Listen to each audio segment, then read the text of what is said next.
Bonjour à toutes et à tous, bienvenue dans cette nouvelle vidéo, toujours consacrée au chapitre numéro 2 de la première partie, ce chapitre qui s'appelle « La connaissance de soi n'est-elle qu'une illusion ?» Ayez toujours les notes à portée de main, ayez de quoi noter, ayez votre manuel. On va passer à la première partie de ce chapitre. On a fait une introduction, on a posé les termes importants du chapitre.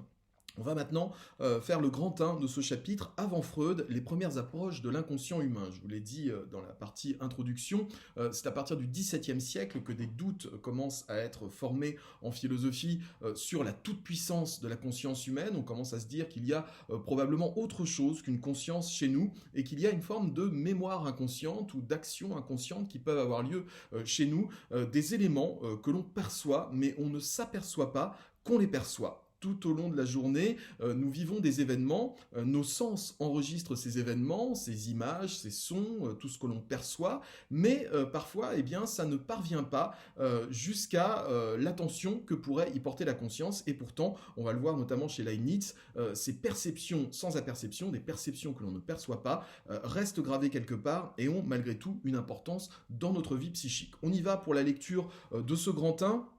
Avant Freud, les premières approches de l'inconscient humain. Toutes nos actions, toutes nos perceptions sont-elles bien conscientes? On sait que la perception chez l'humain est un traitement immédiat des informations apportées par nos sens. Ça, vous pouvez le souligner ou le surligner. La notion de perception est importante. La perception, c'est ce qui suit immédiatement la sensation. J'ai 5 sens. Je vois, j'entends, je goûte, je touche, et c'est comme les 7 nains, on en oublie toujours un. Je vois, j'entends, je goûte, je touche. Et je sens avec mon nez. Toutes ces sensations-là sont envoyées dans notre organisme, sont envoyées surtout à notre cerveau, comme une forme de traitement de l'information, et ces sensations se transforment en perception. Il y a déjà une différence entre sentir les choses, ressentir les choses, et puis les percevoir. On ne perçoit pas immédiatement tout ce qu'on sent. Là, par exemple, en ce moment, vous êtes en train de me regarder, est-ce que vous sentez vos pieds dans vos chaussures ou dans vos chaussons? Ça y est, vous ressentez la sensation? Est-ce que vous la ressentiez il y a 5 secondes? Non, avant que je vous le dise, vous ne ressentiez pas la sensation de vos pieds dans vos chaussures, c'est-à-dire que vous la ressentiez, oui, effectivement, mais ce n'était pas perçu par votre cerveau, parce que ce n'est pas une information très importante. Voilà comment se passent la plupart de nos perceptions. Certaines sont traitées parce qu'elles sont importantes, d'autres ne le sont pas. C'est pareil autour de vous, il y a probablement des bruits qui se passent, mais par habitude ou par manque d'attention, votre cerveau ne les traite pas. Le cerveau ne peut pas tout traiter les informations qu'il reçoit, il choisit de percevoir les choses les plus importantes. Mais malgré tout, les sensations sont là, elles sont des milliers, et ce sont des minuscules perceptions, mais sans aperception. On les perçoit, mais on ne les aperçoit pas. On va voir justement ce qu'en dit Leibniz. Mais ce traitement est-il pleinement conscient? N'y a-t-il pas des perceptions qui échappent à notre contrôle, qui se font de façon trop machinale pour que nous en ayons vraiment conscience? Voilà la réponse de Leibniz à cette question. Leibniz, c'est un philosophe et scientifique aussi du XVIIe siècle. C'était une sorte de savant fou, hein, Leibniz. Il a une vie assez folle, assez dingue, une sorte de génie universel finalement, un peu comme Léonard de Vinci, sauf que lui, il ne faisait pas de l'art. Leibniz est notamment l'inventeur du calcul infinitésimal qu'on utilise toujours aujourd'hui. C'est lui qui a inventé la mitraillette aussi. Et oui, au XVIIe siècle, il a inventé une sorte de fusil qui pouvait tirer plusieurs coups. Il a inventé aussi la montre automatique, c'est-à-dire qu'il n'y avait plus besoin de remonter sa montre, il fallait juste la secouer comme ça pour pouvoir la remonter. Enfin voilà, il a inventé plein de choses, et puis il a fait aussi beaucoup de philosophie. Il a étudié l'esprit humain. Mais en même temps qu'il était une sorte de génie universel, Leibniz était aussi très bordélique. C'est-à-dire que souvent il perdait ses notes, il accumulait ça chez lui. On parle aujourd'hui à peu près de 40 000 pages écrites tout au long de sa vie. Et il y a un institut Leibniz qui se trouve, je ne sais plus dans quelle ville, je crois que c'est à Danzig en Allemagne, à vérifier, je ne sais plus. Mais cet institut est encore actuellement dans le traitement de tous les écrits de Leibniz, parce qu'il a aussi écrit beaucoup de lettres à des correspondants un petit peu partout dans le monde. Il a eu des intuitions géniales. Par exemple, à un moment dans sa correspondance, il dit à un de ses correspondants je rêve d'une machine où on écrirait un texte, quelques lignes de texte, et puis ce serait immédiatement visible par toutes les machines du monde entier. En gros, Leibniz avait déjà une sorte d'intuition de Twitter ou de l'ensemble des réseaux sociaux. Enfin, en tout cas, c'est quelqu'un d'assez fascinant, cette espèce de génie universel et extrêmement bordélique. Ça me fait penser à moi. Non, j'ai que le côté bordélique, mais pas du tout génial. En tout cas, voilà. Le texte de Leibniz se trouve donc à la page 98 de votre manuel. C'est un texte intéressant qui va marquer une véritable rupture dans l'histoire de la philosophie, puisque Leibniz va introduire dans l'étude de l'esprit humain cette notion de minuscule perception qu'on ne perçoit pas, mais qui peuvent être déterminantes à certaines occasions. On y va pour la lecture du texte de Gottfried Wilhelm Leibniz. Pardon, excusez-moi. Il y a 1000 marques, c'est-à-dire 1000 indices, qui nous font juger qu'il y a à tout moment une infinité de perceptions en nous, mais sans aperception. C'est-à-dire qu'on ne les aperçoit pas, et sans réflexion. C'est-à-dire des changements dans l'âme même dont nous ne nous apercevons pas, parce que ces impressions sont ou trop petites, ou en trop grand nombre, ou trop unies, en sorte qu'elles n'ont rien d'assez distinguant à part, mais jointes à d'autres, elles ne laissent pas de faire leur effet, et de se faire sentir au moins confusément dans l'assemblage.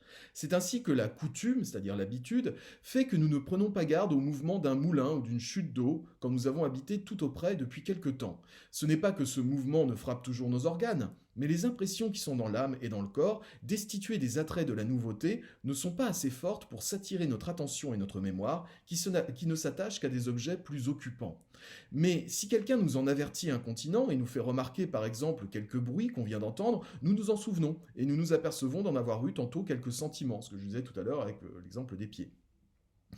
Eh ben ça y est, j'ai perdu ma ligne. Voilà. Ainsi, c'était des perceptions dont oh là là, faudrait que je mette mes lunettes, nous ne nous étions pas aperçus incontinent. La perception ne venant dans ce cas d'avertissement qu'après quelque intervalle, pour petit qu'il soit. Et pour juger encore mieux des petites perceptions que nous ne saurions distinguer dans la foule, j'ai coutume de me servir de l'exemple du mugissement ou du bruit de la mer dont on est frappé quand on est au rivage. Pour entendre ce bruit comme l'on fait, il faut bien qu'on entende les parties qui composent ce tout, c'est-à-dire le bruit de chaque vague, quoique chacun de ces petits bruits ne se fasse connaître que dans l'assemblage confus de toutes les autres ensemble, et qu'il ne se remarquerait pas si cette vague qui le fait était seule. Car il faut qu'on en soit affecté un peu par le mouvement de cette vague, et qu'on ait quelques perceptions de chacun de ces bruits, quelque petits qu'ils soient. Autrement, on n'aurait pas celle de 100 000 vagues, puisque 100 000 riens ne sauraient faire quelque chose. Désolé pour les confusions au moment de la lecture. Ici, Leibniz prend un exemple concret qui nous aide à mieux comprendre le fond de sa pensée. Effectivement, quand vous êtes au bord de la mer, sur le rivage, eh bien vous entendez ce bruit des vagues qui est assez fort, et comme vous n'y êtes pas forcément habitué, eh bien vous le remarquez immédiatement. Ces bruits de vagues sont formés par les bruits de milliards et de milliards et de milliards de toutes petites gouttelettes. Si on isolait chacun de ces minuscules bruits, on ne l'entendrait même pas, parce que c'est extrêmement faible. Mais toutes jointes ensemble forment le bruit de la vague. Eh bien, notre cerveau travaille un petit peu de la même façon. C'est l'accumulation de milliards et de milliards de minuscules sensations qui finissent par former la perception. Et quand on n'est pas habitué à un bruit, on va tout de suite le remarquer beaucoup plus rapidement. Quand on n'est pas habitué à voir quelque chose, on va tout de suite le remarquer beaucoup plus rapidement. Ça se détache de l'ensemble, mais cet ensemble est extrêmement complexe. Voilà pourquoi, effectivement, notre perception est un champ d'action extrêmement vaste, mais dans lequel la conscience choisit ce qu'elle va remarquer. Des bruits inhabituels, nouveaux, occupants, préoccupants. Quand vous êtes en cours, par exemple, eh ben, vous écoutez ce que vous dit le ou la prof. Mais il y a aussi le bruit de l'horloge, le petit tic-tac, qui est minuscule, mais que vous pourriez entendre. Mais ça ne vous intéresse pas. Il y a aussi ce qui se passe à l'extérieur, les arbres, le vent, etc.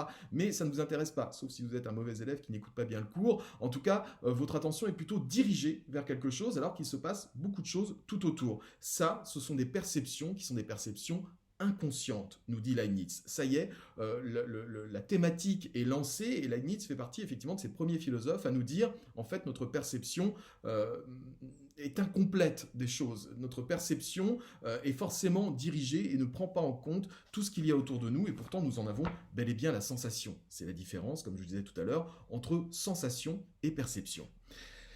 Alors, je pose deux questions à la suite de ce texte, hein. Qu'est-ce que Leibniz appelle perception sans aperception? Il s'agit de perception inconsciente, par habitude, par lassitude, parfois. Nous ne faisons pas attention, n'avons pas une conscience réfléchie de toutes nos perceptions. Ces perceptions infimes existent pourtant réellement, même si elles ne sont pas dans le champ de la conscience. Et puis, deuxième question, pour Leibniz, y a-t-il un inconscient? Et comment le définir? C'est une question importante parce que Leibniz n'utilise jamais le terme d'inconscient. Il n'existe pas à son époque. Et pourtant, c'est une définition très proche de ce qu'on va appeler, 150 ans plus tard, l'inconscient. Il y a bien un inconscient en nous pour Leibniz. Il représente une partie de notre conscience qui n'est pas dynamique, une sorte de passivité de la conscience, qui enregistre malgré tout des événements divers, mais sans qu'on le ressente vraiment. Par le biais de cet inconscient, notre expérience du réel est infiniment plus riche et plus complexe que notre simple perception du réel. Ça, c'est une phrase que je vous invite à souligner ou à surligner. Dans le répertoire, vous allez pouvoir noter la définition de la perception. C'est une définition qui est importante et qui revient très souvent en philosophie. Qu'est-ce que c'est que la perception? C'est l'organisation des données sensibles apportées par les cinq sens pour transmettre des informations à l'ensemble de l'organisme.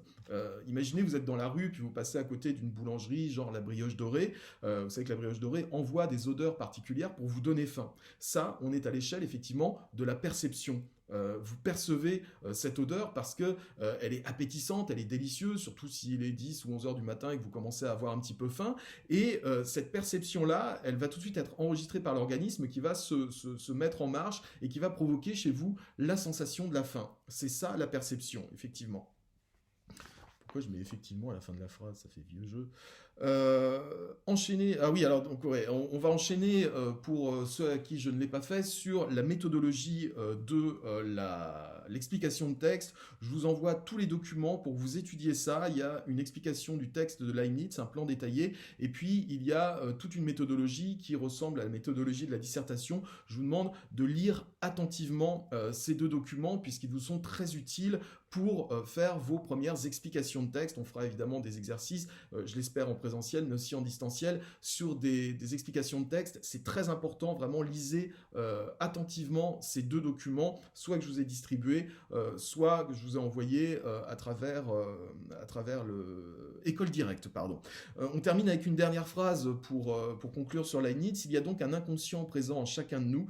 Nous ne pouvons avoir une pleine conscience de tous les phénomènes qui se passent autour de nous et en nous, et qui peuvent nous influencer ou bouleverser notre existence. À un autre endroit dans ses écrits, Leibniz nous parle par exemple d'une promenade en forêt. Imaginez vous vous promenez en forêt dans un lieu que vous ne connaissez absolument pas, il y a un moment où vous allez être perdu. Vous ne savez pas vers où aller, ah zut, je suis perdu en forêt, et votre chemin va se séparer en deux.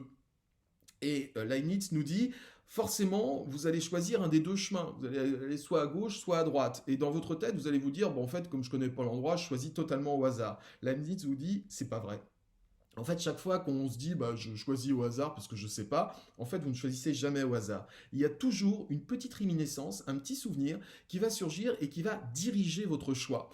Ça, c'est des impressions qui sont stockées dans votre mémoire inconsciente et qui vont vous revenir. Le hasard n'existe pas selon Leibniz. Chaque fois que je prends une décision, c'est forcément lié à une de ces sensations, à une de ces perceptions sans aperception que vous avez pu avoir dans votre passé. Vous avez peut-être déjà eu le choix entre deux chemins, et puis vous avez choisi le gauche ou le droit, ou alors vous avez rêvé auparavant que vous preniez plutôt le gauche plutôt que le droit. En tout cas, voilà, dans nos décisions, il n'y a jamais de hasard, nous dit Leibniz. C'est intéressant et ça va faire le lien avec la partie suivante du cours, où là, on va développer la théorie médicale et psychologique de l'inconscient selon Sigmund Freud. À très vite pour cette deuxième partie du cours.